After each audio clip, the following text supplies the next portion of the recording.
साथियों नमस्कार। आप सभी का हमारे YouTube चैनल मधुशाला तथागत बाय रविंद्र चौहान संपूर्ण हिंदी साहित्य शिक्षण केंद्र में स्वागत अभिनंदन है।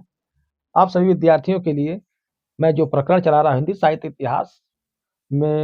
साहित्य इतिहास लेखन परंपरा में डॉक्टर राम स्वरूप चतुर्वेदी जी को मैं चला रहा हूँ। उनका प्रथम भाग हमने अपलोड कर दिया। आज हम उनका द्वितीय भाग में बनाकर, वीडियो लंबी हो रही थी पर तो इसलिए हमने द्वितीय भाग 2 भागों में बना दिया राम स्वरूप चतुर्वेदी जी को। पहले भाग में उनके व्यक्तिगत जीवन, उनके साहित्यिक जीवन तथा उनका प्रमुख जो ग्रंथ, उनके ख्याति का कारण ग्रंथ, उसके बारे में तथा उस ग्रंथ में जो उन्होंने हिंदी साहित्य इतिहास का वर्गीकरण किया है, उसके बारे में बताया। हमने उसमें बताया कि राम स्वरूप चतुर्वेदी जी ने ये डॉक्टर रामचंद्र शुक्ल जी के ही फॉलोवर रहे हैं। उन्हीं से ये प्रेरणा लेकर के अपने ग्रंथों को लिखा, अपना हिंदी साहित्य इतिहास का भी वर्गीकरण किया। ठीक है। इन्होंने एक चुनौती स्वीकार किया था राम स्वरूप चतुर्वेदी जी ने, रामचंद्र शुक्ल जी जैसा एक ग्रंथ लिखने का। तो उन्होंने हिंदी साहित्य और संवेदना का विकास ग्रंथ लिखकर 1986 ईस्वी में प्रकाशन करवाकर इसी हिंदी साहित्य संवेदना के विकास ग्रंथ पर इनको 1996 ईस्वी में व्यास सम्मान के सम्मान से सम्मानित किया गया था। तो आगे आइए उनकी रचनाओं के बारे में विस्तार से बता दें। ठीक, तो आइए लिख लिख करके एक एक करके उनकी रचनाएं लिखते जाइए। हम बोलते जा रहे हैं, सुनते जाइए, लिखने के चक्कर में पड़िए। आप लोग केवल सुनिए, सुनते जाएंगे। जितना बार सुनेंगे हमारी वीडियो की व्यूज भी बढ़ेंगे, हमें पैसे भी ज्यादा आएंगे, आपका सहयोग मिलेगा और आप जितना सुनेंगे उतना ही आपको याद हो जाएगा। ठीक है, आइए इनके बारे में लिख लिख के हम विस्तार से एक एक चीज करके बताते चलते हैं। राम स्वरूप चतुर्वेदी जी की रचनाएं। इनकी पहली रचना है, पहली क्या है, इसमें हमने कोई सीरियल नहीं लिखा है, इसलिए हमने इनके बारे में जो इनकी रचनाएं हैं हम लिखते जा रहे हैं, आप लोग नोट कर लीजिएगा। इसमें ऊपर नीचे हो सकता है, इसमें हमने इतना सीरियल नहीं लगाया है। इनकी रचना शरत के नारी पात्र। पहली रचना शरत के नारी पात्र। शरत के नारी पात्र, यह बहुत ही मशहूर रचना इनकी है, रामस्वरूप चतुर्वेदी जी की। उसके बाद हिंदी नवलेखन दूसरा है, दूसरा ग्रंथ इनका है हिंदी नवलेखन। ठीक, हिंदी नवलेखन ग्रंथ इनका महत्वपूर्ण है। यह इसका प्रकाशन 1960 ईस्वी में हुआ था। यह ग्रंथ हिंदी नवलेखन, पूछता है कि हिंदी नवलेखन किसका है, तो यह राम स्वरूप चतुर्वेदी का ग्रंथ है। शरत के नारी पात्र हिंदी नवलेखन। भाषा और संवेदना तीसरा इनका ग्रंथ है, भाषा और संवेदना। भाषा और संवेदना इनका तीसरा ग्रंथ है। ठीक है, भाषा और संवेदना ये बार बार पूछता है, यह बहुत ही इंपॉर्टेंट है, इसको लिख लीजिए इंपॉर्टेंट में। उसके बाद चौथा इनका जो ग्रंथ है वो है कामायनी का पुनर्मूल्यांकन। कामायनी, कामायनी का पुनर्मूल्यांकन। ठीक है, कामायनी का पुनर्मूल्यांकन, पूर्ण हो गया, पुनर्मूल्यांकन इस पे रहेगा। ठीक है, पुनर्मूल्यांकन। तो कामायनी का पुनर्मूल्यांकन यह बहुत ही इंपॉर्टेंट ग्रंथ, बार बार ये पूछता है। इनका बहुत ही इंपॉर्टेंट ग्रंथ है। कामायनी का पुनर्मूल्यांकन किसका है, यह साफ साफ पूछता है। तो इसका उत्तर जानिएगा कि यह राम स्वरूप चतुर्वेदी जी का ग्रंथ है, कामायनी का पुनर्मूल्यांकन। शरत के नारी पात्र, हिंदी नवलेखन, भाषा और संवेदना, कामायनी का पुनर्मूल्यांकन। इसके बाद मध्यकालीन हिंदी काव्य भाषा, 5वें नंबर पर मध्यकालीन,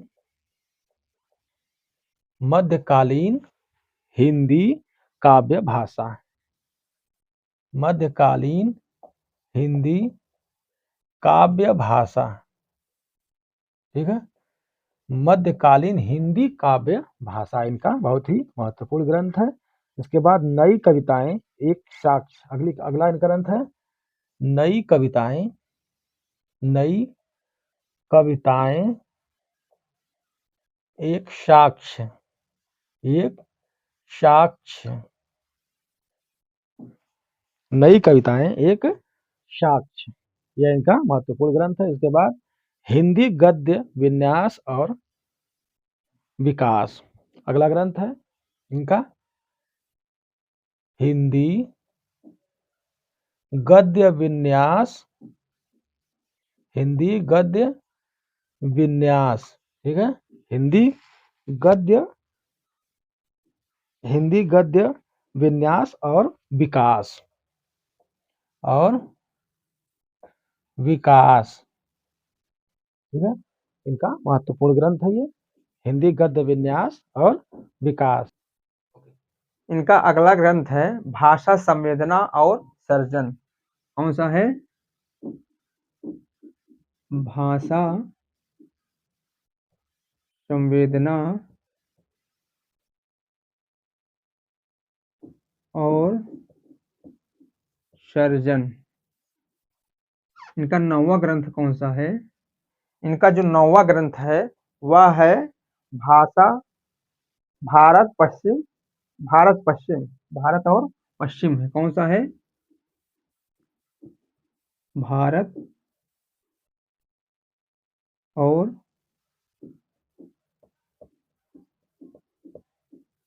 पश्चिम है, भारत और पश्चिम है, भारत और पश्चिम। इनका अगला ग्रंथ है संस्कृत के अस्थिर संदर्भ। कौन सा है? इनका अगला जो ग्रंथ है संस्कृत के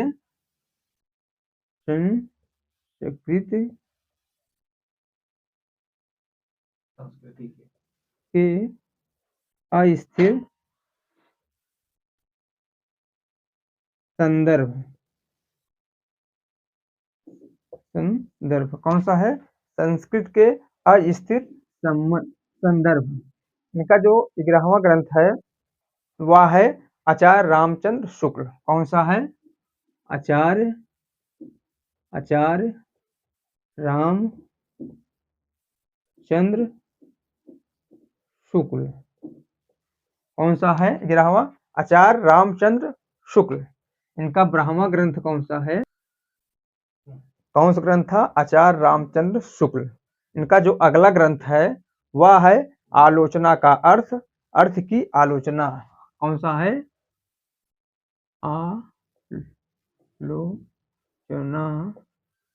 आलोचना का अर्थ, आलोचना का अर्थ और क्या है? अर्थ की आलोचना। आलोचना का अर्थ है और है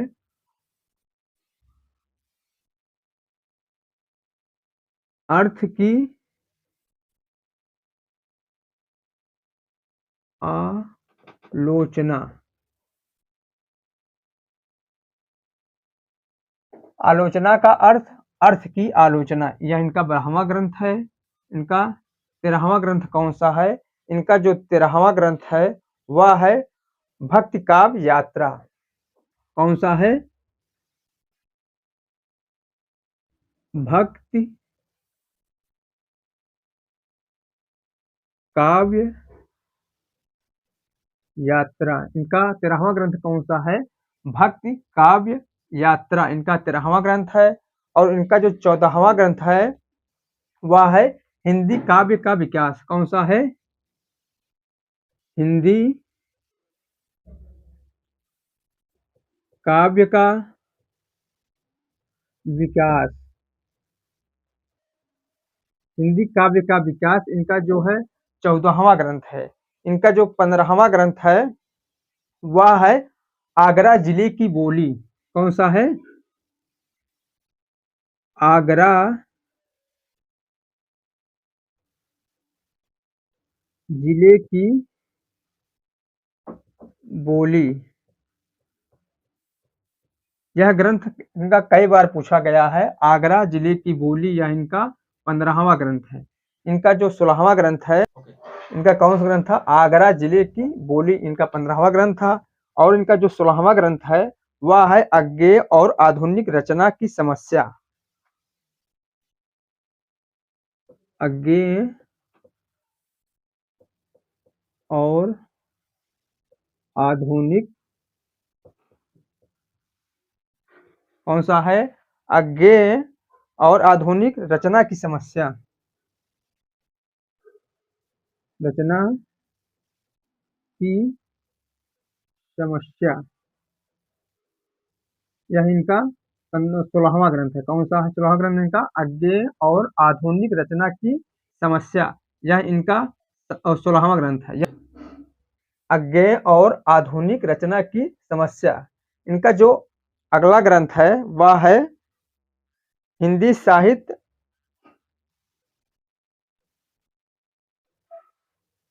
हिंदी साहित्य की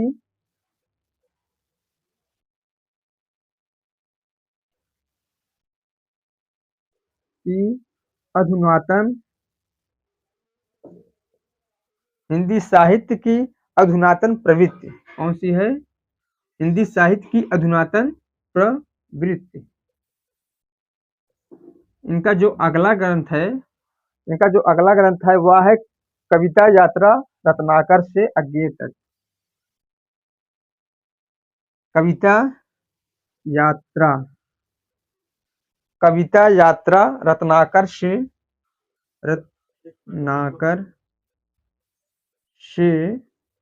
कविता यात्रा रत्नाकर से अज्ञेय तक। कौन सा है? कविता यात्रा रत्नाकर से अज्ञेय तक। इनका जो अगला ग्रंथ है उसको हम जान लेते हैं। इनका जो अगला ग्रंथ है वह कौन सा है? गद्य की संत सर्जन और भाषिक रचना। गद्य की संत सर्जन और भाषिक रचना। कौन सा? भाषिक रचना। कौन सा है? गद्य की संत सर्जन और भाषिक रचना। गद्य संत सर्जन और भाषिक संरचना इनका ग्रंथ है। चलिए हम लोग अगला ग्रंथ देखते हैं, मिटा कर देखते हैं। ठीक है, इसको आप लिखना हो जिसको लिख लीजिएगा, हम इसको मिटा रहे हैं। ठीक है, अगला है इतिहास और आलोचना दृष्टि। कौन सा है? इतिहास और आलोचना है। इतिहास और आलोचना दृष्टि इनका ये अगला ग्रंथ है। ठीक है, चलिए हम लोग अगला ग्रंथ देखते हैं। इनका जो अगला ग्रंथ है वह है काव्य भाषा पर 3 निबंध। कौन सा है? काव्य भाषा पर 3 निबंध। कौन सा है? काव्य भाषा पर 3 निबंध इनका जो है अगला ग्रंथ है। चलिए हम लोग इस क्रम में जो है अगला ग्रंथ देखते हैं। अगला ग्रंथ कौन है? प्रसाद निराला अज्ञेय। कौन सा है? प्रसाद निराला अज्ञेय इनका ये ग्रंथ है। ठीक है, इस कड़ी में हम अगला ग्रंथ देखते हैं, वह है साहित्य के नए दायित्व। कौन सा है? साहित्य के नए दायित्व। साहित्य के नए दायित्व इनका जो रचना है। इसके अगली कड़ी में जो है कविता का पक्ष समकालीन हिंदी साहित्य। कौन सा है? कविता का पक्ष। कौन सा है? कविता का पक्ष समकालीन हिंदी साहित्य।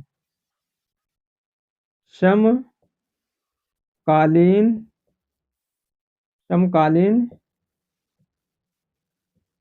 हिंदी साहित्य। कौन सा है? समकालीन हिंदी साहित्य। विविध परिदृश्य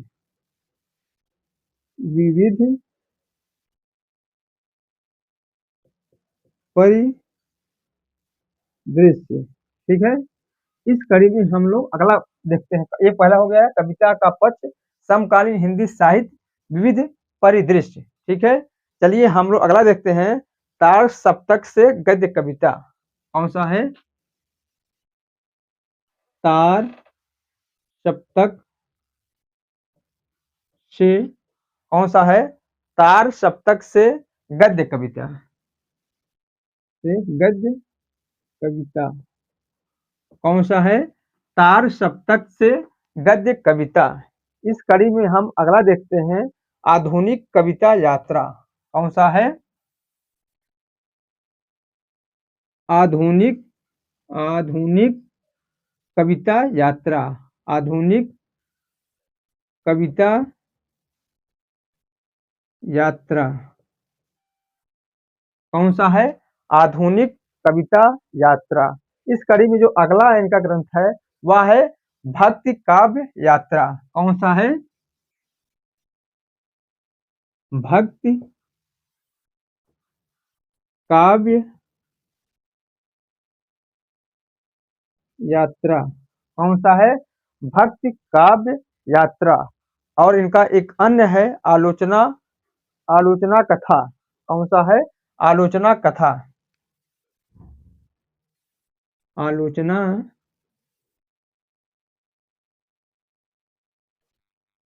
कथा। कौन सा है?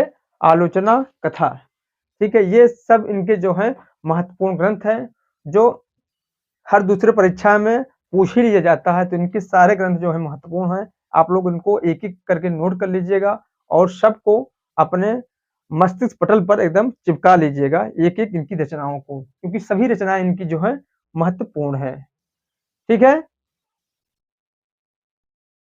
आज के इस वीडियो में हमने जो है राम स्वरूप चतुर्वेदी के बारे में, जो एक इतिहास ग्रंथकार रहे हैं, इन्होंने अपना इतिहास ग्रंथ लिख करके हिंदी साहित्य में बहुत महत्वपूर्ण योगदान दिया है। इनका हिंदी साहित्य में बहुत ही महत्वपूर्ण स्थान है। इनके बारे में हमने आज विस्तृत चर्चा किया है। इनके सारे ग्रंथों के बारे में, इनका हिंदी साहित्य में क्या योगदान रहा है, इस बारे में हम लोग जानकारी आज प्राप्त किए। ठीक है, अब इसी कड़ी में हम अगले वीडियो में मिलते हैं। तब तक के लिए जय हिंद, जय भारत।